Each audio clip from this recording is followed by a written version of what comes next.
And it's the afternoon. Here we go again. Thursday, Better Know Ascent Thursday. I'm Jesse Paculad, joined by Austin Roden, goaltender for your Merritt Centennials. Hey, man. Hey, how's it going? It's going great. How are you doing, buddy? I'm good. You joined the Merritt Centennials just this season. This is your third season in the BCHL. You've spent the first few and some change in this season with Nanaimo. Yeah. How you liking Merritt so far?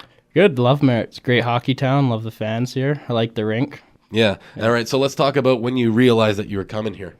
Yeah, so I got here end of October, kind of. Nanaimo brought down a goalie from the Western Hockey League, and he was going to be the starter, and I was the starter there before, so I kind of knew it was going to be me. It was about 2 weeks where they said they were deciding who they were going to send, me or the other guy, and I kind of knew it was going to be me, so I was just waiting for it to come. And then we were playing Powell River on a Sunday, and we had an AP who was about to play his 10th game, so they were going to have to sign him. We had too many guys on the roster, so that was the day I got traded. They sent me to Merritt, and An AP? What's an AP? a player, affiliate player. Oh, an affiliate player. Okay. Yeah, we needed forwards. We had a lot of injuries. Okay. So you kind of you saw the writing on the wall, so it wasn't very surprising when they told you that you were the guy that was moving to Merritt. No, but I knew Van de Kamp there would send me somewhere good because he's always been good to me and he's a good coach. So I knew he'd set me up in a good spot, and he did. All right, and what was your first conversation with Joe like? Did you had some good impressions and you kind of liked where you were headed? Yeah, he called me after Mike told me I'd been traded, and I just talked to him about billets and all that stuff, getting kind of the housekeeping stuff out of the way, and then he said, we're excited to have you here, and we'll be splitting time with burgers, so yeah, I was excited to come. Yeah, so that's interesting you brought that up. So you guys it's kind of a 1A, 1B situation that we've got going on right now. Yeah, for sure, and it's been working for us, I think. We've both been playing pretty good, and I don't think you can ask for much more from either of us. We've won some games, and yeah, I think we have a good thing going. Yeah, it looks like it too, man. You guys have had some great games so far, and it's always a fun time watching the Centennials here in Merritt. Yeah, thank you. You grew up in Victoria. I did, yeah. So were you into the BCHL growing up? Did you like the Grizzlies? Not so much. I grew up in Sydney, kind of 20 minutes away from Victoria. So the Victoria Grizzlies is like a 45-minute drive to watch a game for me. So I watched more Junior B around my area. But when the Royals came to town, I watched them a lot. Right, all right. So you did get some WHL games in. Yeah. Let's talk about your introduction into hockey. Your first memory, let's say, if you can think back, way back. What was your first memory of hockey? Maybe you weren't playing it. Maybe it was just on the TV. Yeah, I've seen some pictures recently. My mom posted them on Facebook of I'm wearing rollerblades and a goalie mask skating around the house, and I'm still wearing like a diaper. I'm like 4 years old, 5 years old, so that's probably the first one. Still in diapers, and you were running around the house in goalie gear. Yeah. How about that? So right from the beginning. Yeah. All right, and was that a decision that you made like when you first entered hockey? You were like, yeah, goalie? Yeah, I played a year of novice as a player, and I wasn't good at all, so I decided, and I hated sitting on the bench because the shifts were so long. I wanted to play the whole game, so I started playing goalie, and I got to play the entire game. So I figured, like, this is awesome. I'll do this. So, all right. So you never had to leave the ice when you were a goalie. Yeah, that's what I liked about it at first, and then as I played more, I learned more about it and got to love it. So.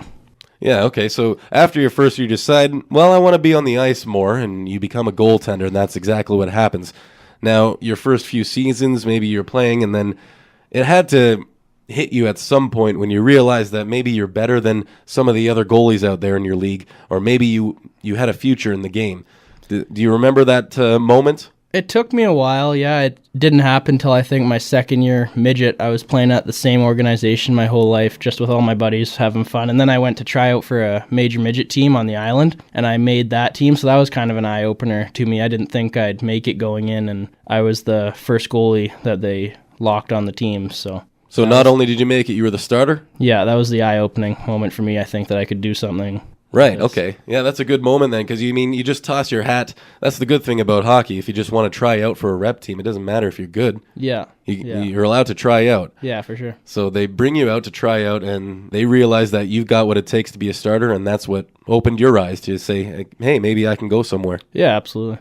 Always good to hear those stories. And when that actually did hit you, when you're like, okay, maybe I can go somewhere, and I guess that's when the real work started. Yeah, for sure. It was more the team that I was playing for had a more intensive schedule. We were on the ice more, and we were in the gym every day. So that's kind of where it picked up for me, that I'm going to have harder off seasons and work out more in the off season. So during the season, it definitely picked up, and they had a full-time goalie coach there. So it was just a bit more professional, I think, and it made me realize the work that has to go in. Right. It's like you realize that you're good, but then you're like, well, I'm good, but if I want to go more, it's going to take a lot of work. Hard, yeah. All right, well, let's get into some more hockey questions. I mean, when you were growing up, maybe even now, what's your favorite hockey team? I'm more of a fan of the players than the teams, but I like to cheer for Montreal and Dallas. Montreal and Dallas. Okay, so you see more of the players than the team, and what are some players? What's your favorite player? Carey Price, obviously, as a goalie. I like him, so I like to cheer for Montreal. And then Jamie Benn is from the same hometown as me, and Jordy was on the Stars too, so everyone back home kind of roots for the Stars a bit. Okay, for the Ben Bros. Yeah. Nice. Now, with Carey Price, obviously he's a great goalie. That's why you like him, but what would you say is the main aspect of his game that you like the best? I think the calmness is a huge thing with him. He always looks so relaxed and like he's just making the game look so easy when he's playing against the best guys in the world. So I think that's the biggest thing. Even on some rebounds, when it means like it looks like a kind of a scramble rebound, but Carey Price just kind of acts like they're shooting from the blue line or something. Yeah, he's always there. So this is something that we do every year. You might not know about this. It's tic-tac-toe. We put you behind the bench just for a moment. All three of your coaches are on the ice. Joe, Matt, and Brandon, all on the ice. It's overtime, sudden death. You guys get the goal because of the play that you dreamed up. So you were writing it on the board. What is this tic-tac-toe play between your coaches that buries it? 3-on-1. Matty probably comes down the wing and throws a sauce over to Joe. Joe takes a slap shot, and Shawzy's just running the goalie over, so we win the game. Crash the net. Yeah. Nice. Yeah. Nothing pretty about that, but it doesn't matter. It went in. Yeah, true. And you guys win. That's right. Now, what do you make of Shawzy's celly at a time like that? I mean, winning in overtime, do you think he'd be pretty crazy with it? Probably not very composed. He's probably jumping around, flailing his arms everywhere.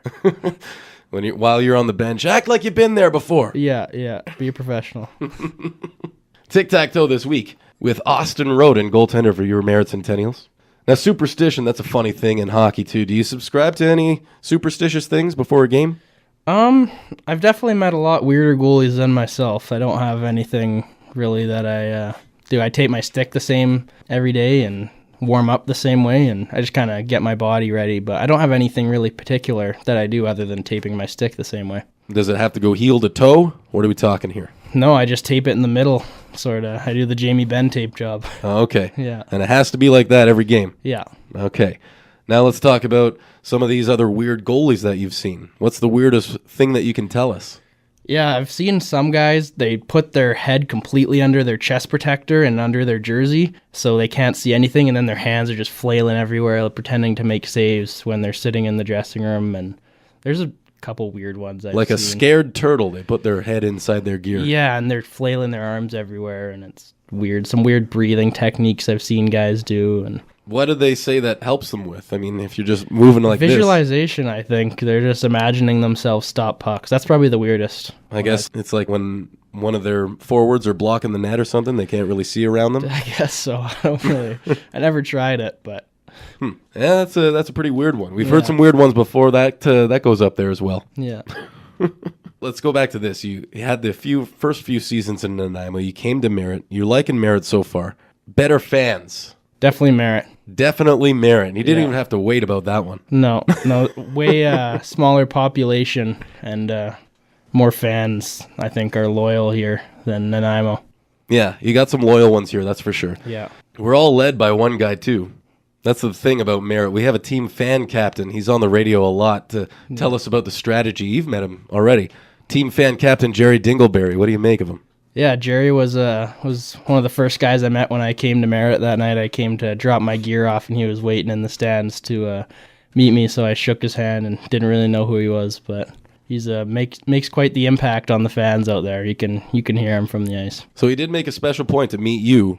Wanted to be one of the first guys to shake your hand. Yeah, so he was waiting there at the arena for me, and he shook my hand, and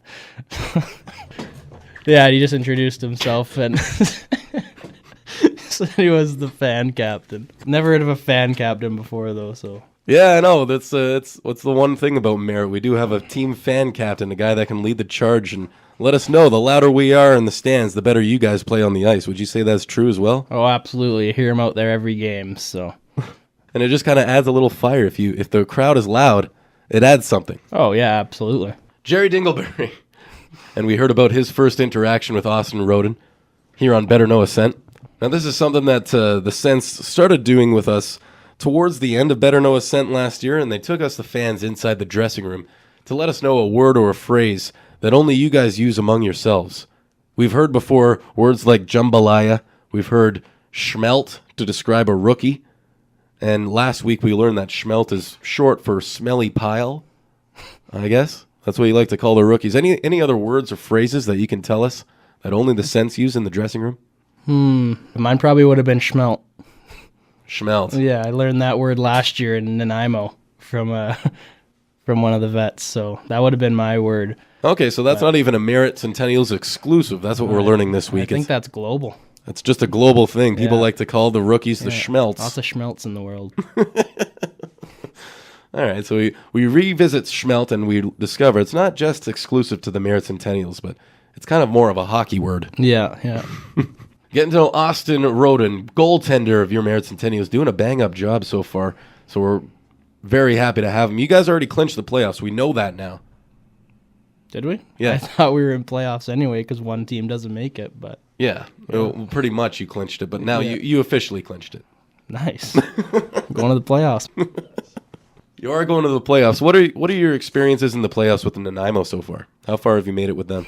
I watched 5 games last year in the playoffs against Victoria, and that was it. Oh, okay. Yeah, they got us in 5. We were the 4th seed last year, and they were 1st seed, and we lost the first one. Second one, our goalie shut them out. We won 3-0, and then they won the next 3 after that. So they were a pretty good team last year. The Victoria Grizzlies. Well, your hometown team, too. Let's talk about your first ever BCHL game. It's kind of an interesting story. Your very first BCHL game was for the Nanaimo Clippers, and it was against our Merritt Centennials. That was a good story, actually. In Nanaimo, I was playing South Island at the time, Major Midget, and we kind of kept up with Nanaimo because I was AP'd there. And they were on a road trip in Vernon, Salmon Arm, and Merritt. And the first game in Vernon, their goalie got suspended 6 games for high-sticking a player in the face and knocking out all his teeth. And then the next night in Salmon Arm, their other goalie went to make a big save and blew out his shoulder. So they called me late Saturday night and said, we need you to fly out to Kelowna tomorrow morning and play. So I woke up at 5 a.m., flew to Kelowna. Some guy, I don't even know who he is, picked me up in his car and drove me to Merritt. Started against the Sens, and we scored like 5 goals in the first period. I think we were up 5-0. Then we ended up winning 7-3. So that was my first BCHL game. What time was it when you realized that you had to wake up at 5? The night before, at about 10 o'clock at night, we booked some flight and had to wake up at 5 the next morning and go right away.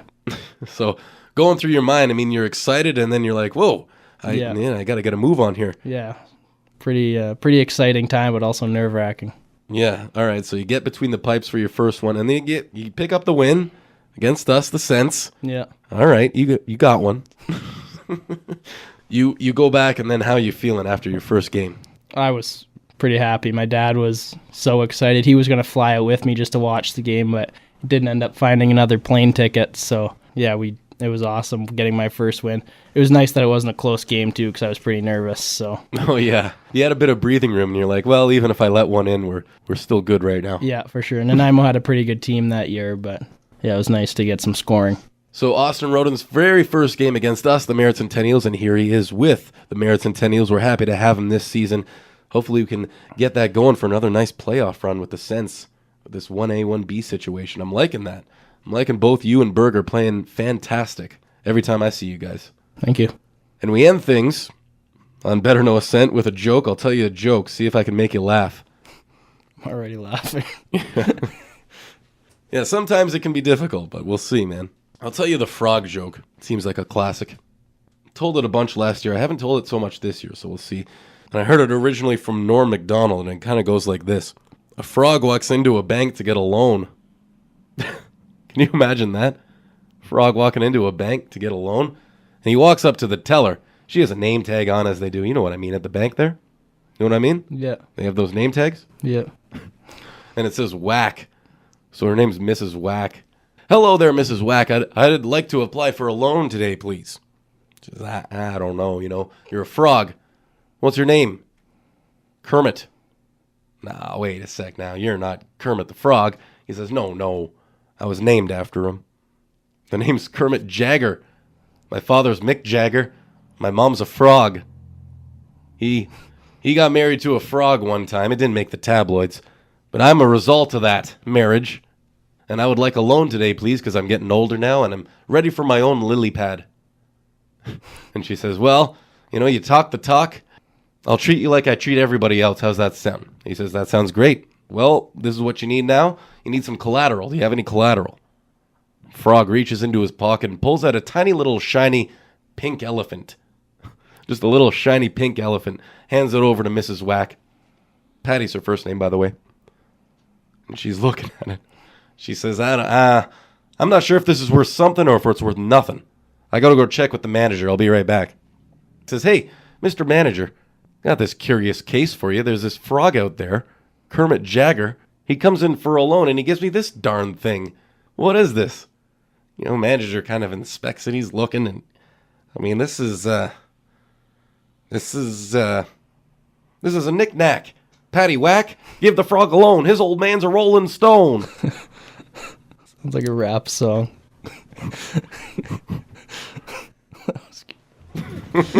Pretty good. I got some Snickers out there. Yeah. I'll take that as a... Jamie doesn't like it, the newsman. He gives it a thumbs down. But I got one. I'll consider that a win. With Austin Roden today, talking with him on Better Know Ascent. Thanks for coming on the show, man. Thanks for having me.